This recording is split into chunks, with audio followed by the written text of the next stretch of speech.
Veerapandian. Sun தொலைக்காட்சியில் ஏற்கனவே நிகழ்ச்சி நடத்தி கொண்டு வருகிறேன்.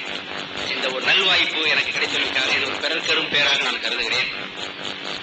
பெருந்தகை பிஜே அவர்களே மற்றும் எனது அன்பிற்குரிய நேசத்திற்குரிய இஸ்லாமிய பெருமக்களே, நண்பர்களே, உங்கள் இடத்திலேயே மாற்று மதத்துக்காரர்களை நீங்கள் சில மையங்களை கேட்க வேண்டும் என்று கேட்டு அருமை சகோதரர் சாதிக் அவர்களும் மற்றும் பேராசிரியர் பெருமக்கள் ஜவஹர்லால் அவர்களும் சில தினங்களுக்கு முன்னே என்ன சொன்னார்கள்.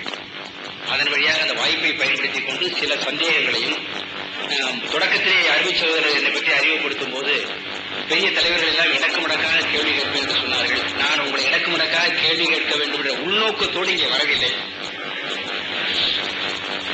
எனக்கு அந்த நோக்கம் கிஞ்சிட்டும் கிடையாது. ஏனென்றால் என்னை பற்றி முதல்ல கொஞ்சம் சுயபுராணம் சொல்லிட்டா நல்லா நினைக்கிறேன். பின்னால கொஞ்சம் சண்டை போட போறோம். எனக்கு எந்த மதத்திலும் ஆழ்ந்த நம்பிக்கை கிடையாது, எந்த மதத்திலையும் வெறுப்பும் கிடையாது. நான் எல்லாவற்றையும் படிக்கிறேன், மாணவனாக இருக்கிறேன். அவ்வப்போது எல்லா மதங்களிலும் எனக்கு முரண்பாடு தெரிகிறது. கொஞ்ச நாள் கழித்து பார்க்கும்போது அந்த முரண்பாடே சரியானதாகவும் தோன்றுகிறது. என் அறிவை நானே அவ்வப்போது மறுபரிசீலனை செய்து கொள்கிறேன், சுய பரிசோதனை செய்து பார்த்துக் கொள்கிறேன். எனவே எனக்கு எந்த மதத்திலும் ஈடுபாடு கிடையாது. நான் பிறந்திருக்கிற இந்து மதம் என்று என்னை சார்ந்தவர்கள் நினைத்துக் கொண்டிருக்கிற மதத்திலே கூட எனக்கு அவ்வளவு நம்பிக்கையெல்லாம் கிடையாது. எனவே அதிலேயே முரண்பாடுகள் இருக்கின்றன. உலக மதங்கள் எல்லாவற்றிலும் முரண்பாடுகள் இருக்கின்றன என்று நினைக்கக்கூடியவன் நான். அதே போல பல நல்ல விஷயங்களும் மனிதனை வழிநடத்துவதற்கு சட்டத்தால் மட்டும் முடியாது, அரசாங்கம் மட்டும் ஒரு மனிதனை வழிநடத்த முடியாது என்று நான் நம்புகிறவன். எனவே சட்டத்துக்கு அப்பாற்பட்டு இந்த மனித மிருகத்தை சாட்டையால் அடித்து சரியான பாதையில் நடத்த வேண்டும் என்றால் அதற்கு இது போன்ற மதங்கள் தேவை என்கிற கருத்தும் ஒரு பக்கம் இருக்கிறது. டாக்டர் ராதாகிருஷ்ணன் போன்றவர்கள் எல்லாம் அதைத்தான் சொல்கிறார்கள். ஒரு சில கேள்விகளை நான் உங்களிடம் கேட்பதற்காக வரிசைப்படுத்தி வைத்திருக்கிறேன். அதிக நேரம் எடுத்துக் கொள்ள மாட்டேன். இப்போ நான் சற்று நேரத்துக்கு முன்னர் வந்ததுல ஒரு பிஜேவர்கள் சொன்னாங்க, ஒரு முரண்பாட்டை நான் பார்த்தேன். அது முரண்பாடா என்று எனக்கு தெரியவில்லை. அந்த சந்தேகத்தை மட்டும் வைத்துவிட்டு அடுத்த கேள்விகளுக்கு போகிறேன். இங்கே ஒரு அருமை தம்பி ஒரு கேள்வி கேட்டார். அதாவது பைபிளில் இருந்து வந்ததுதானே குர்ஆன் என்று அவர் கேட்டார். அப்படி இருக்க முடியாது என்று நீங்கள் மறுத்தீர்கள். அதற்கு நீங்கள் 2 காரணங்களை வைத்தீர்கள். தொடக்கத்திலே சொன்னீர்கள், அவர்கள் வாழ்ந்த இடத்தாலும் காலத்தாலும் வேறுபட்டிருந்தார்கள். செய்தி போக்குவரத்து இல்லாத காலகட்டம், அது கம்யூனிகேஷன் கிடையாது. எனவே நபிகள் அவர்கள் பைபிளை பார்த்திருக்க முடியாது என்று சொன்னீர்கள். அது மட்டுமல்ல, அவர்கள் உம்மி நபி, எழுத படிக்க தெரியாதவர்கள். எனவே பைபிள் இருக்கிற சாராம்சத்தை உணர்ந்து கொண்டிருக்க முடியாது என்று ஒரு வாதத்தை முதலில் வைத்தீர்கள்.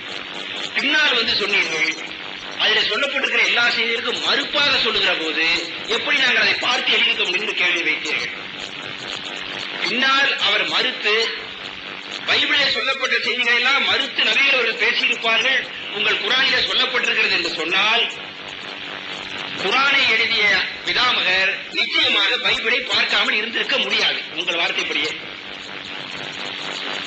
பார்த்திருக்க வாய்ப்பில்லை, தகவல் இல்லை, அவர் படித்தவரும் இல்லை. எனவே அது தொற்றிருக்கவே முடியாது என்பது போல முதலில் சொன்னீர்கள். உடனே உங்களுடைய 2வது கருத்திலேயே தாவீது சொல்லப்பட்டதை மறுத்து அப்படி நம்பாதீர்கள், அது இல்லை என்று நபிகள் பேசியிருக்கிறார் என்று சொல்கிறீர்கள். லோத் மகளையே புணர்ந்தார் என்பதை கண்டிக்கத்தக்க அநாகரிகமான பழக்கம் என்று குர்ஆனில் சொல்லப்பட்ட நல்ல கருத்து, எனக்கு உடன்பாடுதான். அதை மறுத்திருக்கிறார் என்று சொன்னீர்கள். அந்த முதலில் எழுதப்பட்ட பைபிளுக்கு மாற்றாக வந்த 2வது அந்த அமெண்ட்மெண்ட் என்று வைத்துக் கொள்ளுங்கள். இன்றைக்கு ஆங்கிலப்படி மிகச்சிறப்பான படைப்பு. மனித நாகரிகம் வளர வளர, புதிய புதிய நூல்கள் வளர வளர, முந்தைய சிந்தனையை பிந்தைய சிந்தனையை அடித்து தூக்கி போட்டுவிட்டு முன்னாலே செம்மாந்து நிற்கும். அதனாலேதான் நபிகள் அவர்கள் இறுதி இறை தூதர் என்று சொல்கிறோம். எனவே பார்த்திருக்க முடியாது என்பது உங்களுடைய சுய முரண்பாடு என்று நான் நினைக்கிறேன்.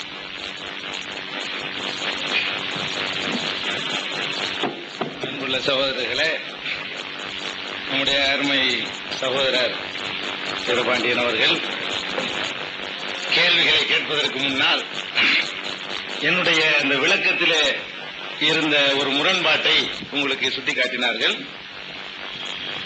அவர்களுடைய அந்த பார்வையிலே அது முரண்பாடு என்று சொல்வது உங்களுக்கு சரியாக தோன்றலாம். ஆனால் இஸ்லாம் என்பதை என்னங்கிறத திருமறை குர்ஆன் எங்களை பொறுத்த வரைக்கும் நபிகள் நாயகத்தால உருவாக்கப்பட்டதே கிடையாது. அவங்களுக்கு ஒண்ணும் தெரியாது. கடவுளால் வழங்கப்பட்ட வேதம் என்று நாங்க குர்ஆனை பத்தி நம்புறோம். பைபிள்ல உள்ள தவறுகளை கூட குர்ஆனுக்கு படைச்ச இறைவனுக்கு தெரியும்.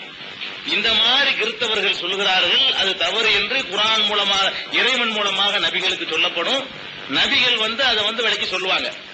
பைபிளை அவங்க படிச்சு பார்க்கவே இல்லை, இப்பவும் பார்க்கலன்னு தான் சொல்றேன். இந்த பைபிளை பற்றி குர்ஆன் விமர்சித்தாலும் பைபிளை படிச்சுட்டு விமர்சிக்கல. படைத்த இறைவனாகிய கடவுள் அதை முகமது நபிக்கு சொல்லிக் கொடுக்கிறாரு, அதை வச்சு சொன்னாங்க என்பதுதான் இஸ்லாமியர்களுடைய நம்பிக்கை. அதனால பைபிளை பற்றி குர்ஆன் பல இடங்கள்ல விமர்சிக்குது. நீங்கள் 3 கடவுள்னு சொல்லாதீங்க, லோத்து பத்தி இப்படி விமர்சனம் பண்ணாதீங்க, சாலமோன குடிகாரன்னு சொல்லாதீங்க, சாலமன் இந்த சூனியம் மந்திரம் இந்த மாதிரி ஏமாத்திக்கிட்டு இருந்தான்னு சொல்லாதீங்க என்றெல்லாம் திருமறை குர்ஆன் சொல்லுதுன்னு சொன்னா, அந்த பைபிளையும் ஆரம்பத்தில் பைபிள் கடவுளால் வழங்கப்பட்ட வேதம் தானே, அதுலயும் அவங்க மாற்றம் பண்ணிட்டாங்க முஸ்லீம்கள் நினைக்கிறோம். அதுல உள்ள தவறுகளை உலகத்தில் எந்த பகுதியில் உள்ள தவறுகளா இருந்தாலும் அதையெல்லாம் நபிகளுக்கு சொல்லிக் கொடுத்து, நபிகள் ஒரு ஸ்பீக்கரா தான் அவங்க எடுத்து சொன்னாங்க. குர்ஆன்ல உள்ளது அவங்களா உண்டாக்கிட்டது இல்ல. ஆனா மற்றவங்க பார்வையில எப்படின்னா, குர்ஆன் நபி எழுதினாருன்ற ஒரு பார்வையில வச்சா சரிதான். நபிகள் எழுதினார்னு சொன்னா படிக்காம எழுதிருக்க முடியாது. குர்ஆனை நபியே எழுதி கொண்டாருன்னு சொன்னா அப்ப அந்த பைபிளை போய் படிச்சுதான் விமர்சிச்சு இருக்கணும். அது அவங்க மத்தவங்க அந்த நம்பிக்கை பிரகாரம் அவங்க கேட்கறது சரிதான், அது முரண்பாடா தான் தெரியும்.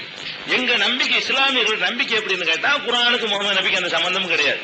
அவருக்கு குர்ஆன்ல எப்படி இருக்கு, மா குன்த தத்ரி மல் கிதாபு வல் ஈமான், வேதம் என்றால் என்னவென்றே உனக்கு தெரியாமல் இருந்தாய், உனக்கு ஒண்ணும் தெரியாது. அப்படியே நபிகள் நாயகத்தை பார்த்து திருமறை குர்ஆன் சொல்லுது. பல விஷயங்கள் நபிகள் நாயகத்தை கண்டிக்கிற மாதிரி உலகம். உதாரணமா ஒரு சம்பவம் இருக்கு, அலிஃப் லாம் மீம் குலிபத்தி ரூம். ரோமாபுரிக்கு பாரசீகத்துக்கும் ஒரு சண்டை நடக்குது. நபிகள் நாயகம் மக்காவுல இருக்கும் பொழுது தகவல் தொடர்பு சாதனம் இல்லாத ஒரு காலம் தான். அந்த இடத்துல திருமறை குர்ஆன்ல அந்த போர்ல ரோமாபுரி தோற்கடிக்கப்படுது, பாரசீகர்கள் வெற்றி பெறாங்க. நபிகள் நாயகம் காலத்தில் நடந்த ஒரு போர்ல ஈரானியர்கள் வெற்றி பெறாங்க, இத்தாலியர்கள் தோத்து போயிடுறாங்க.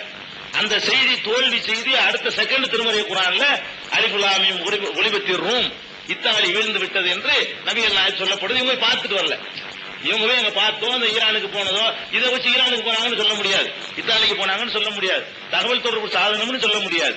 இறைவன் தரப்பிலிருந்து வரக்கூடிய வாதம் நாங்க நம்புறதுனால எங்க லைன்ல இருந்து அது முரண்பாடு இல்லை. ஆனா அவங்க இறைவன் தான் தந்தாங்கிறவங்க டவுட் இருக்குமா, முகமது நபி எழுதினாருன்னு நினைச்சா பைபிளை பார்க்காம இப்படி எழுதியிருக்க முடியும்ன்ற பார்வையில அவங்க சொல்றது இருக்கு. அவ்வளவுதான்.